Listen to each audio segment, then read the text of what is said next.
আবারও খুলে দেওয়া হলো কাপ্তাই বিদ্যুৎ কেন্দ্রের ১৬টি জলকপাট। ক্রমাগত বৃষ্টিপাত ও উজান থেকে নেমে আসা পাহাড়ি ঢলের কারণে রাঙামাটির কাপ্তাই লেকের পানি বৃদ্ধি পেয়ে বিপদসীমার কাছাকাছি চলে আসায় কাপ্তাই পানি বিদ্যুৎ কেন্দ্রের স্পিলওয়ের ১৬টি জলকপাট খুলে দেওয়া হয়েছে। এতে প্রতি সেকেন্ডে প্রায় ৯,০০০ কিউসেক পানি কাপ্তাই লেক হতে কর্ণফুলী নদীতে গিয়ে নিষ্কাশন হচ্ছে। ১৪ সেপ্টেম্বর সন্ধ্যা ৬টা থেকে কাপ্তাই কর্ণফুলী পানি বিদ্যুৎ কেন্দ্রের স্পিলওয়ের ১৬টি জলকপাট ৬ ইঞ্চি করে খুলে দেওয়া হয় বলে নিশ্চিত করেছেন কাপ্তাই কর্ণফুলী পানি বিদ্যুৎ উৎপাদন কেন্দ্রের ব্যবস্থাপক প্রকৌশলী এজিএম আব্দুল জাহের।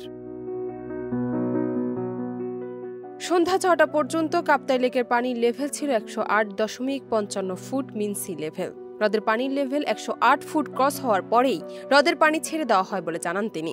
গত ৯ সেপ্টেম্বর সকালে কাপ্তাই কর্ণফুলী পানি বিদ্যুৎ কেন্দ্রের ১৬টি জলকপাট বন্ধ করে দেওয়ার পর হ্রদের পানি বৃদ্ধিতে আজ আবারও খুলে দেওয়া হলো বিদ্যুৎ কেন্দ্রের 16টি জলকপাট। ডেস্ক রিপোর্ট, দেশ রূপান্তর।